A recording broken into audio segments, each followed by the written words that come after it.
The security guard eyed the black woman with suspicion as she walked through the upscale shopping mall. His stance stiffened as he stepped in front of her, blocking her path.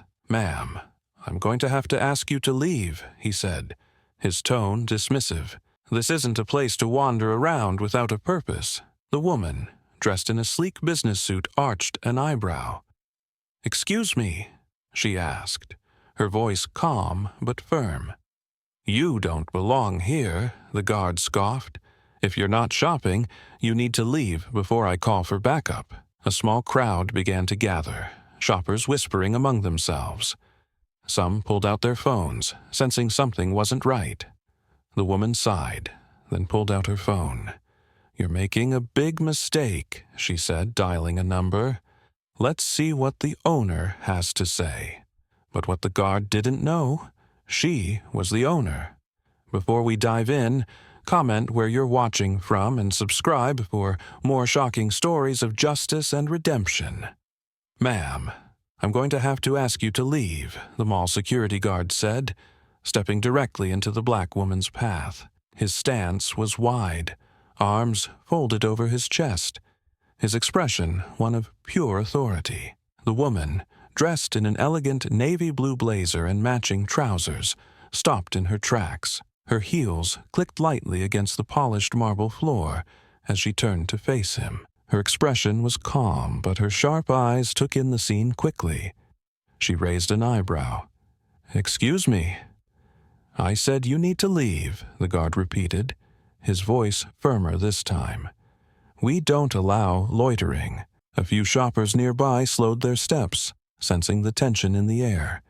Some glanced at each other in confusion. Others paused, phones already in hand, quietly capturing the interaction. The woman remained still, her posture relaxed but assertive. "Loitering," she echoed, tilting her head slightly. "I'm walking through a shopping mall.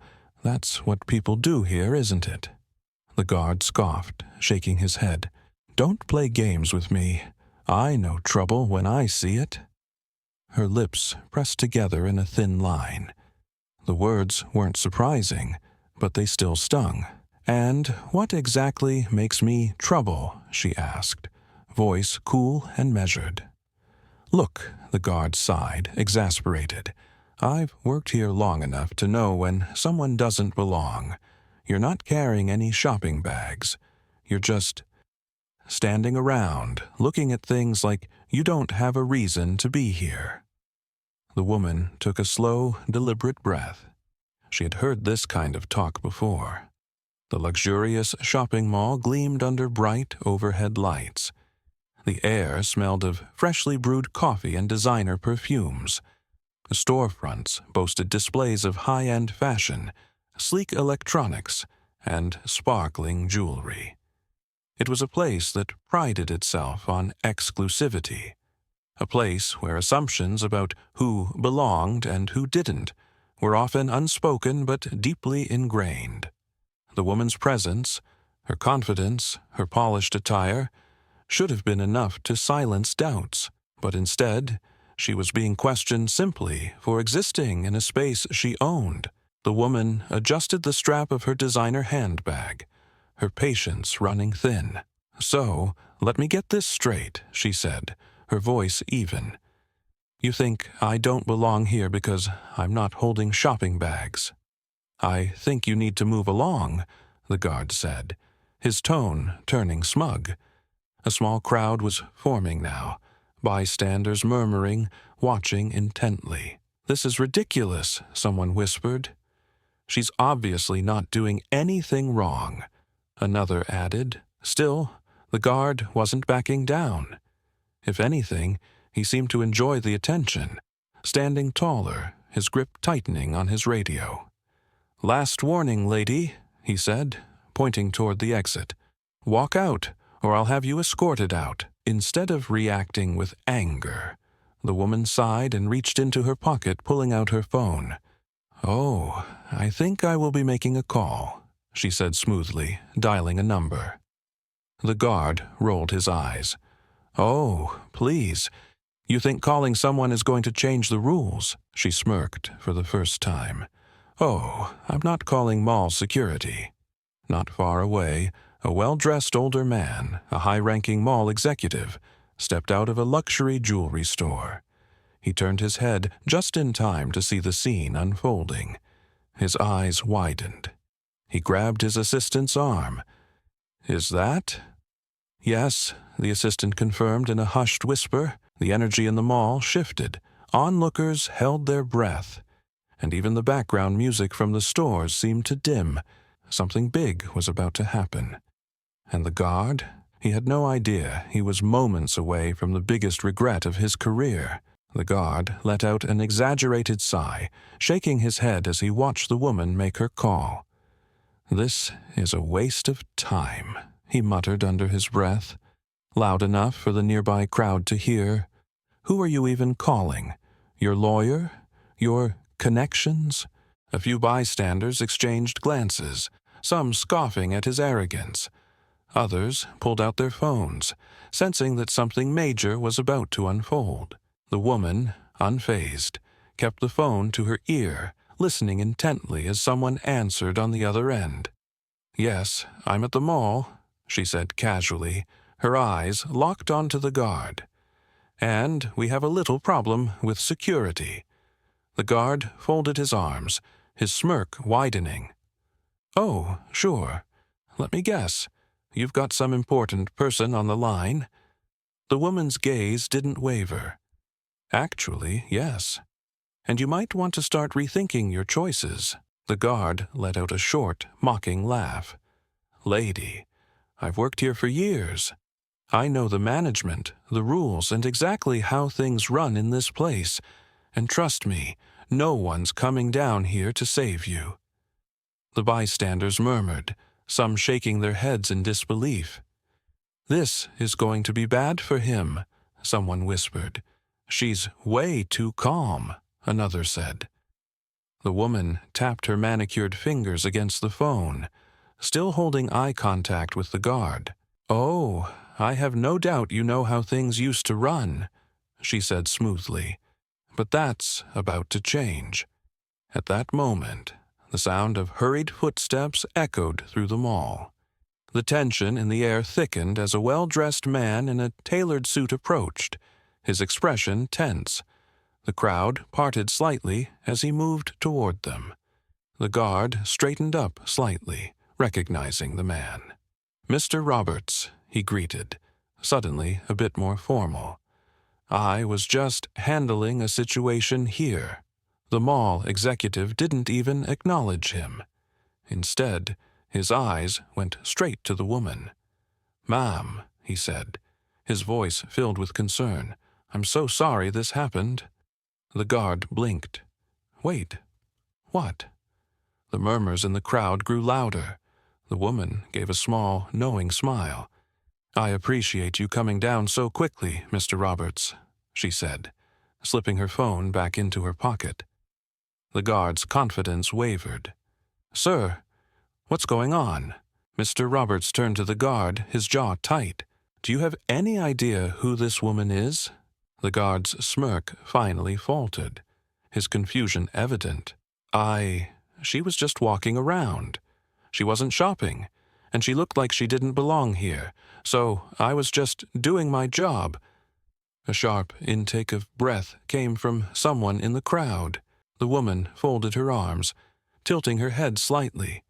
"Didn't belong," she repeated. Mr. Roberts closed his eyes for a second, clearly mortified. When he opened them, he spoke slowly, as if trying to contain his frustration. "This is Miss Carter," he said, his voice firm. "The new owner of this mall." A collective gasp rippled through the crowd. The guard froze. His mouth fell open slightly, his confidence completely shattered. For the first time since the confrontation began, the guard took a nervous step back. "Wait, what?" he stammered. She owns the—" "Yes," Mr. Roberts said, his expression dark. "Miss Carter recently purchased this mall as part of a multi-million-dollar real estate investment. She is, quite literally, your boss." The woman let the moment sink in, watching as the guard turned pale. His once arrogant posture deflated completely. Ma'am, I didn't know," he stuttered. "If I had known—" She raised a hand, cutting him off. "And that's exactly the problem," she said coolly. The crowd was dead silent, all eyes on the guard. His authority, his arrogance, it was all gone. "You assumed I didn't belong here," Miss Carter continued, her voice measured. "You didn't ask who I was, didn't give me a chance to explain. You just decided I wasn't welcome. I was just doing my job," the guard blurted out weakly. She tilted her head slightly, her sharp gaze cutting through him. "Was that really your job?" she asked. "Or was it something else?" The question hung in the air like a weight. By now, half the mall was watching. Some were still recording. The guard could feel the judgmental stares piercing into him from every direction. He opened his mouth, then closed it again. There was nothing left to say.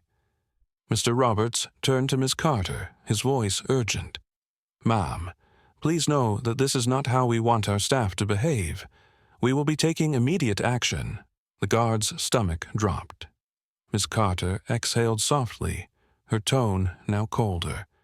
"I expect nothing less," she said, "because I won't tolerate this, not for myself, and certainly not for anyone else." She turned back to the guard. "You made a mistake today," she said.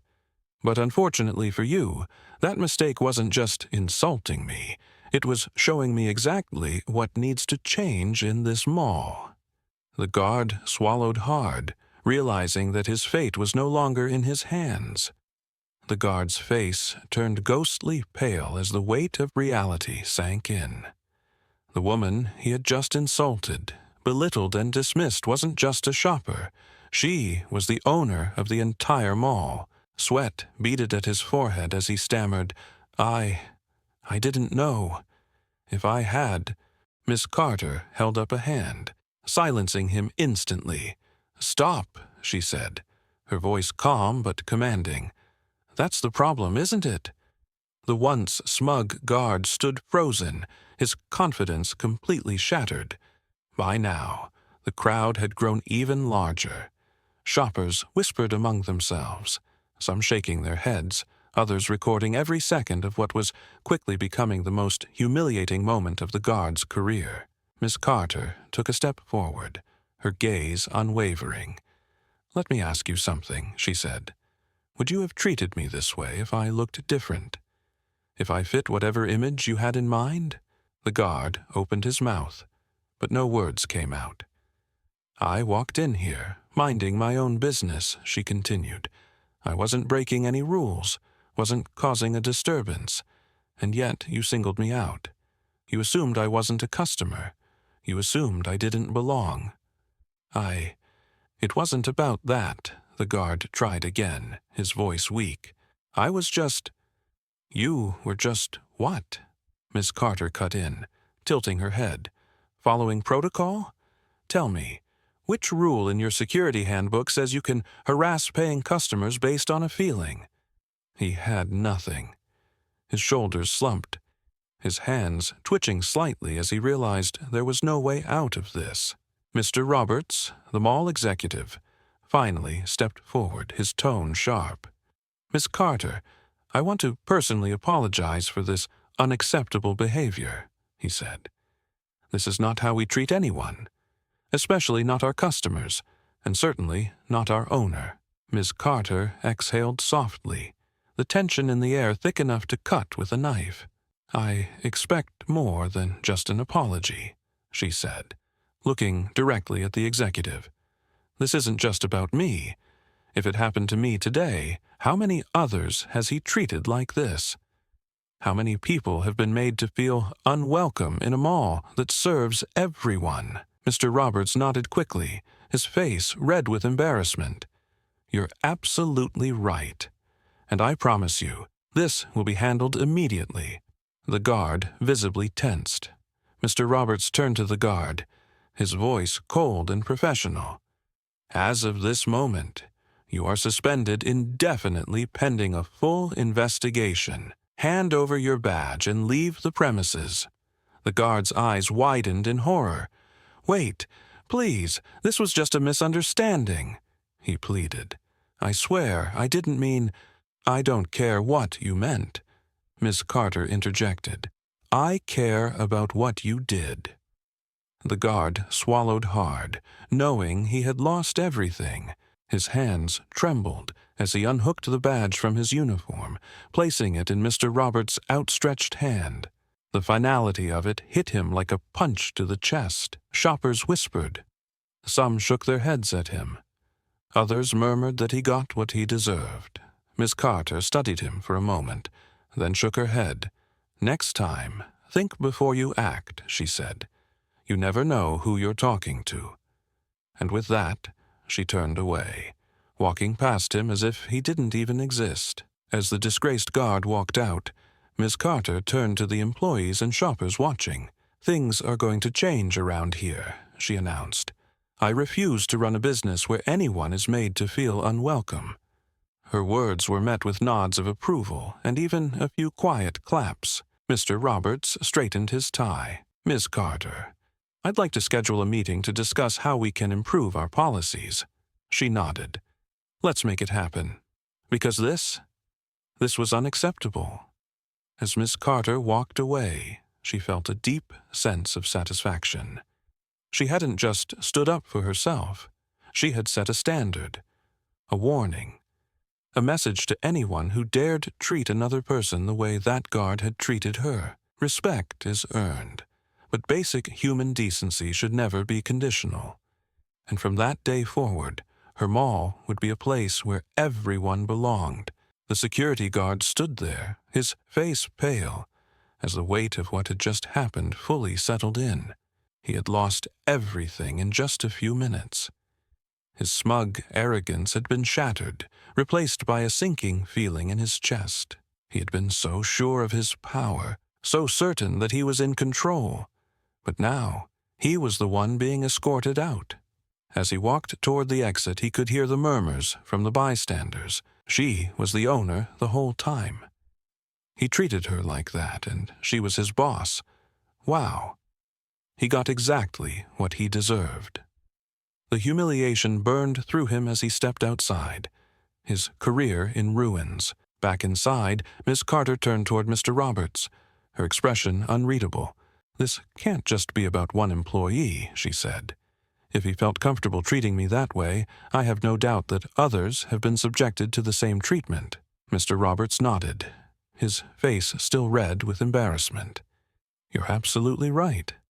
And actually, we've had complaints before." Miss Carter's eyes narrowed. "Complaints?" Mr. Roberts hesitated, then exhaled.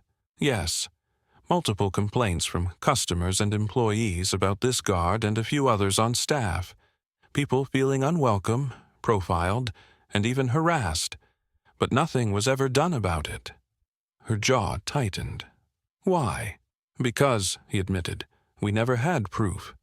But this," he gestured toward the cameras overhead and the crowd still whispering, "this is undeniable." Miss Carter took a deep breath. "I want a full review of the mall's security team," she said firmly. "I want every complaint re-examined, and I want to know exactly how many people have been wrongfully treated." Mr. Roberts straightened, realizing that this wasn't just about one incident anymore.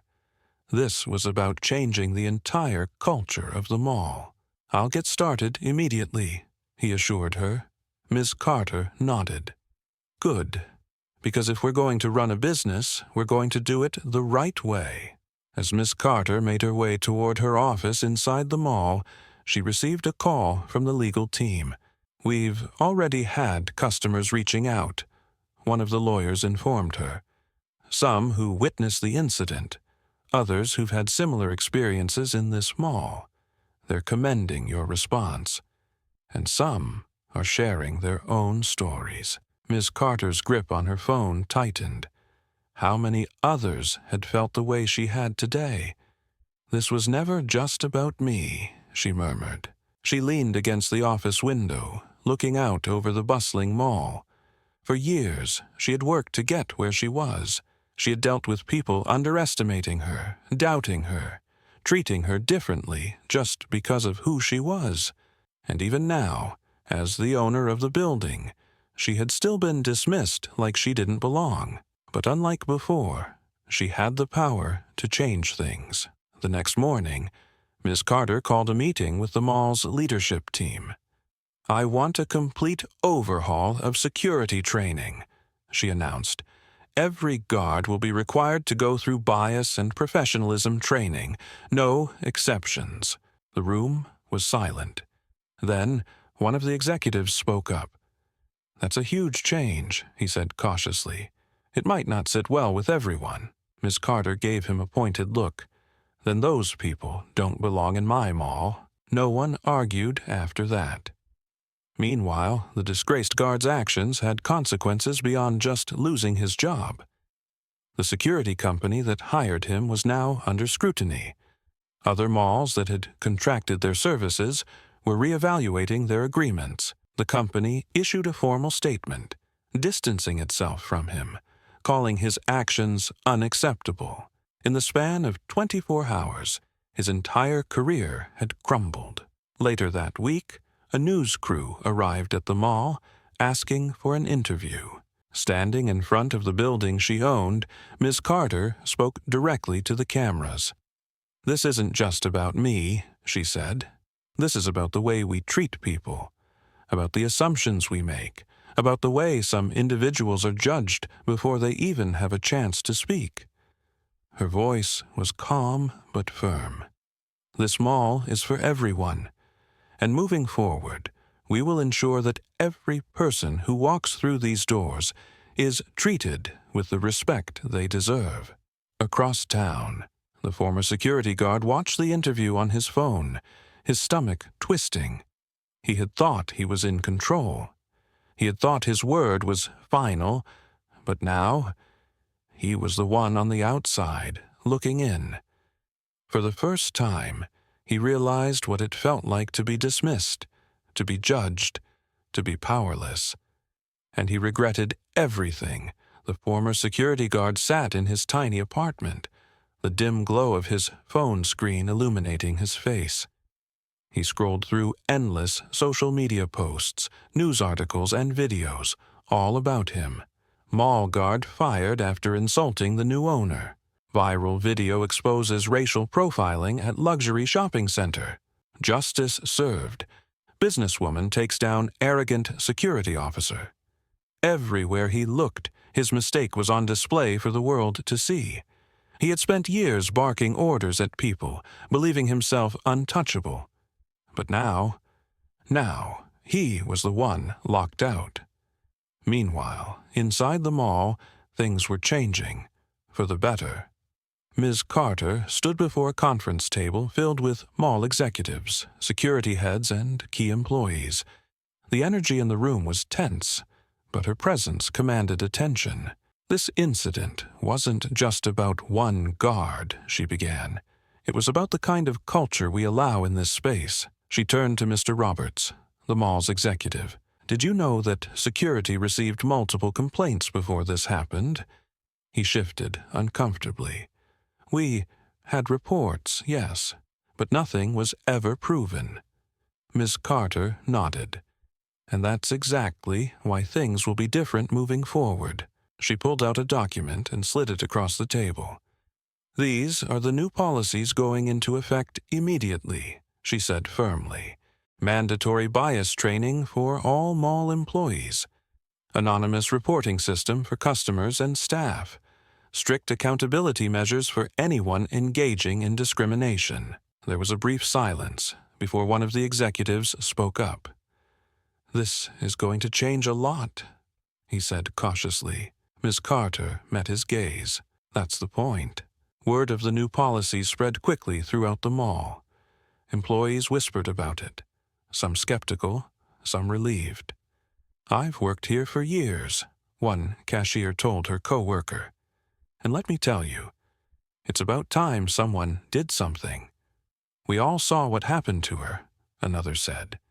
If that could happen to the owner, imagine what regular customers deal with. Slowly but surely, the energy inside the mall began to shift. For the first time in a long time, people felt seen. Across town, the fired security guard sat alone, staring at his laptop. Desperation crept in as he typed out an email to Miss Carter. Subject, my apology. He hesitated, hands shaking over the keyboard. Would she even read it? Would it even matter? After several minutes, he finally wrote, Miss Carter, I owe you a sincere apology. I realize now how wrong I was, and I deeply regret my actions. I let my own biases cloud my judgment, and I treated you unfairly. If there is any way to make this right, please let me know. I understand if you choose not to respond. He hovered over the send button, took a deep breath, and clicked it. The next morning, her assistant handed her a printout of the email. She read it, her expression unreadable. Are you going to respond? Her assistant asked. Miss Carter set the paper down. Not yet, she said. Not until he understands that an apology isn't enough. She had moved past anger, but she also knew that real change required action. Over the next few weeks, the mall became an example for businesses everywhere. News outlets covered the new policies, and other malls began implementing similar reforms. Even corporate leaders from outside industries reached out, asking how they could create a more inclusive environment in their own businesses. Miss Carter hadn't just fixed one mall. She had started a movement. One afternoon, as she walked through her mall, she noticed something different. Employees greeted every customer with respect. Security officers stood alert, but not aggressive. The shoppers, diverse, happy, at ease, felt like they belonged. She smiled. This was how things were supposed to be, and no one would ever make her feel unwelcome in her own space again. The mall had changed, but more importantly, so had the lesson it left behind. This wasn't just about one guard's mistake or one woman's success. It was about the assumptions people make, the power of standing up for yourself, and the importance of real accountability. Ms. Carter had turned an insult into an opportunity. She didn't just demand respect for herself. She ensured that others would never have to fight for it in the first place. And that's what real leadership looks like. What would you do if you were in Ms. Carter's shoes? Have you ever been judged unfairly just because of how you look? Share your thoughts in the comments below. We want to hear your story. If this story inspired you, don't forget to like, share, and subscribe. Your support helps us bring you more powerful stories that challenge perspectives and inspire change. Thank you for watching. Stay tuned for our next story. It's one you won't want to miss. See you next time.